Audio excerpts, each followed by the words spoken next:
সরকার জনগণের যে দাবি নিয়ে ক্ষমতার মস্তদে রক্তস্নাত বাংলাদেশে অধিষ্ঠিত হয়েছিল, আজ পর্যন্ত জুলাই সনদের ভিত্তি স্থাপন তারা করতে পারেনি। কারা আটকে রেখেছে আমরা আজকে জানতে চাই, বাংলাদেশের মানুষ জানতে চায়।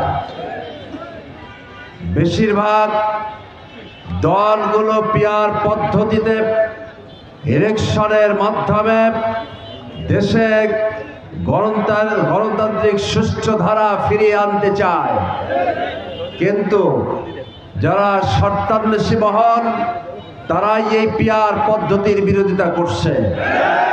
সংগ্রামী বন্ধুগণ, ৮০-র দশকে বাংলাদেশ জামাত ইসলামীর শীর্ষ নেতা তৎকালীন সময়ের আমিরে জামাত অধ্যাপক গোলাম আজম রাহেমুল্লাহ যখন কেয়ারটেকার সরকারের ফর্মুলা দিয়েছিলেন, সেই সময়ও এদেশের কিছু রাজনীতিবিদ বলেছিল একটা সরকারের অধীনে আর কিসের কেয়ারটেকার সরকার।